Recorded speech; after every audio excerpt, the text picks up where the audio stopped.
Bonjour les gens.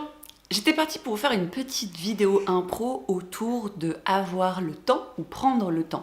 Et puis je me suis dit que finalement, comme c'était la fin de l'année et que peut-être comme moi vous étiez en plein dans la recherche de vos objectifs pour l'année prochaine, je pouvais en profiter pour vous glisser une petite astuce développement personnel. Je vais donc vous parler de comment trouver le temps de faire ce qu'on a véritablement envie de faire. C'est parti!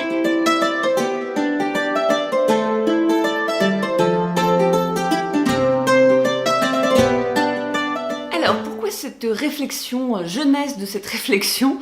Tout simplement parce que au mois de novembre, je me suis passée de Facebook pendant tout le mois en fait, ce qui m'a plutôt bien réussi puisque j'ai avancé dans pas mal de projets. Donc j'étais très contente de ça et je me faisais des réflexions sur finalement qu'est-ce que Facebook m'apporte, qu'est-ce qu'il ne m'apporte pas par rapport aux gens avec qui je suis en contact dessus, est-ce que j'ai réussi à maintenir ce contact ou ce lien en dehors des réseaux sociaux, etc. Et puis j'ai eu quelques retours en mode je suis désolée, j'ai pas eu le temps de prendre de tes nouvelles, excuse-moi, j'ai pas eu le temps de, j'ai pas eu le temps de, j'ai pas eu le temps de. Alors que le fait que je sois absente sur Facebook pendant un mois n'était absolument pas une accusation quelconque pour les personnes qui y sont présentes de leur dire c'est nul, vous faites rien de votre vie quoi. Bref, il y avait ce petit décalage entre mon expérience et du coup ce que ça renvoyait aux gens. Et puis je me suis rendu compte que certaines de ces personnes, au final, me disaient j'ai pas le temps, j'ai pas le temps, j'ai pas le temps, mais en passaient énormément sur Facebook, sur Instagram, sur YouTube, etc. Et là je me suis dit, il y a vraiment la notion du choix qui est à revoir, parce que répondre je n'ai pas eu le temps, c'est en fait dire j'ai pris du temps pour autre chose. Donc jusque-là, tout va bien. Quelqu'un qui n'a pas le temps de prendre de vos nouvelles, si elle a eu le temps de faire autre chose et que ces autres choses lui ont plu, c'est un petit peu l'essentiel. Si elle vous dit j'ai pas le temps, mais qu'à côté de ça, elle s'éclate pas non plus, bah peut-être qu'il faudrait qu'elle s'interroge sur comment est-ce qu'elle occupe son temps, qu'est-ce qu'elle fait de son temps. D'où la présentation du petit exercice, qui est un exercice de Tal Ben-Shahar, que vous connaissez peut-être parce que je vous en ai déjà parlé, qui est un monsieur spécialisé en psychologie positive. Il a été professeur de bonheur à l'université de Harvard et c'est grâce à lui qu'on en a beaucoup appris en France sur le sujet. Et il a écrit des livres excellentissimes, rien que ça, tout à fait, sur l'apprentissage du bonheur et surtout, mon préféré, l'apprentissage de l'imperfection. Et je ne sais plus dans quel magazine, il a un jour proposé un exercice pour essayer de mieux comprendre comment on dépense notre temps. Parce que quand vous dites « je n'ai pas le temps », de faire véritablement ce que j'ai envie de faire, comme écrire un roman, ce que j'ai fait en novembre et qui m'a éclaté, que j'aurais pu faire depuis bien longtemps vu tout le temps libre que j'ai eu cette année, mais que je ne faisais pas, parce que je bousillais mon temps sur d'autres trucs qui étaient totalement inutiles pour moi. Et ça, le critère le plus important, c'est ça, hein, gardez-le bien à l'esprit. Ce n'est pas une critique, ce n'est pas un jugement. Ce qu'il faut mettre systématiquement, c'est comment est-ce que j'utilise mon temps pour moi. Si ça vous éclate de passer plusieurs heures à monter une vidéo, à publier je ne sais sur quel sujet sur Facebook ou de poster vos photos sur Instagram et que ça vous procure du plaisir et que vous aimez le faire, c'est parfait.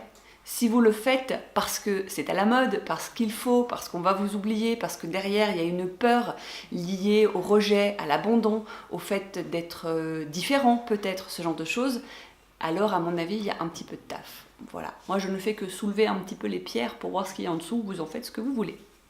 Donc cet exercice, parce que c'est ce qui nous intéresse, j'improvise complètement, hein, donc je profite de baratiner en même temps pour me remémorer ce qu'il faut faire, mais en gros ça va vous demander un peu de taf. Il va falloir observer sur une semaine votre comportement, tout ce que vous faites dans la journée. Et je vais aller enlever le papier journal de la bouche de mon lapin avant qu'il l'ingurgite et qu'il nous fasse plein de bruit sur la vidéo. Je reviens, ne bougez pas. Je nous donne à peu près 30 secondes avant qu'il trouve autre chose à mâchouiller, mais ce sera toujours ça de prix. Donc je disais de vous observer pendant une semaine. Il va s'agir tout simplement chaque jour de votre lever jusqu'à votre coucher de déterminer heure par heure ce que vous faites. Alors oui, c'est hyper laborieux, c'est hyper chiant, mais ça vous donne vraiment un aperçu de comment vous dépensez, si je peux dire ça comme ça, votre temps. Donc, ça va vraiment être le matin, voilà, quelle est votre routine, qu'est-ce que vous faites, dans quel ordre vous le faites, est-ce que c'est systématiquement vous qui le faites ou est-ce que parfois ça peut être quelqu'un d'autre? le temps que vous passez dans les transports en commun éventuellement, une moyenne, le temps que vous passez sur votre lieu de travail, sur votre lieu de loisirs, sur l'associatif, sur voilà, comment vous occupez votre temps. Et de faire ça tous les jours, parce qu'il y a sans doute des jours où vous avez des activités en plus ou en moins, et donc ça peut bouleverser un peu le nombre d'heures que vous allez obtenir à la fin de la semaine. Puisque l'idée, c'est tout simplement ça, c'est de réussir à la fin de la semaine à avoir un semainier avec chaque jour votre emploi du temps le plus précis possible. Là, je vous parle d'heures, mais vraiment, si ça se joue en demi-heure, ou en quart d'heure, ou en minutes, plus vous serez précis et mieux ce sera, vous aurez vraiment une vision réelle de ce que vous faites. Parfois, vous pouvez faire plusieurs choses à la fois. Peut-être que quand vous êtes dans les transports en commun, vous en profitez pour lire. Du coup, c'est à la fois un temps de transport, mais c'est aussi un temps de loisir.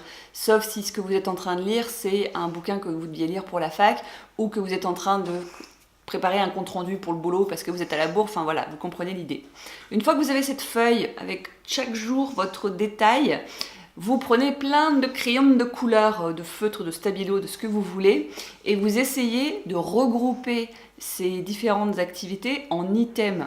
Ça va être la vie professionnelle, ça va être la vie familiale, ça va être les transports, ça va être l'hygiène. Vous allez vous rendre compte qu'il y a des blocs en fait qui vont se créer et qui vont se répéter chaque jour.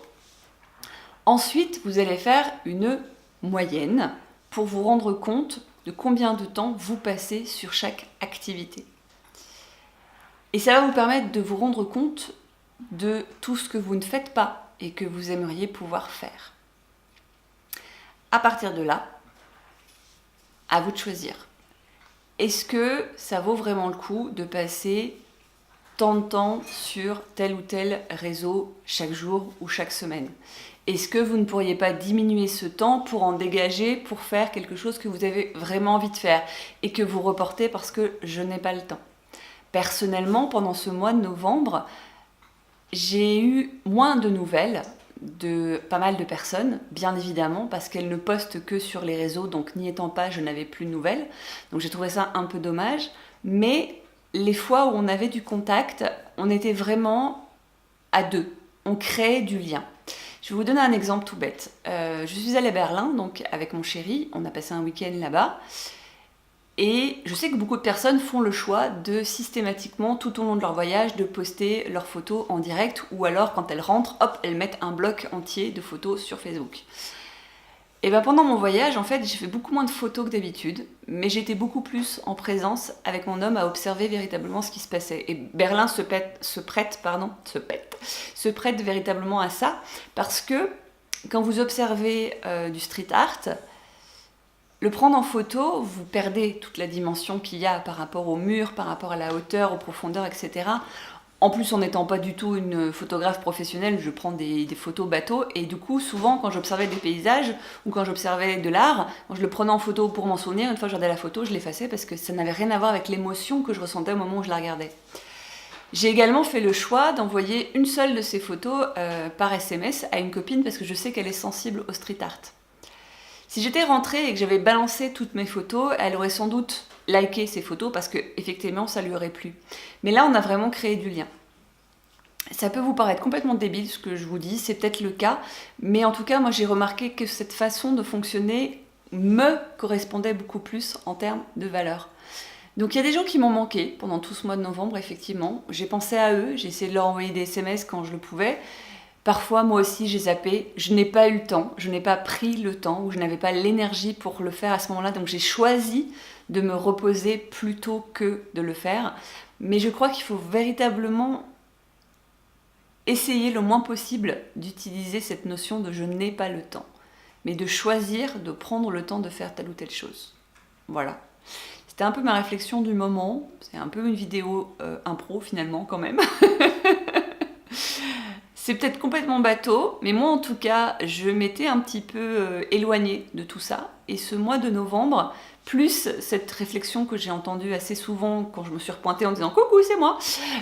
ça m'a permis un peu de faire le point là-dessus, donc j'avais envie de le partager, tout simplement. Je vous dis à très bientôt. Ciao!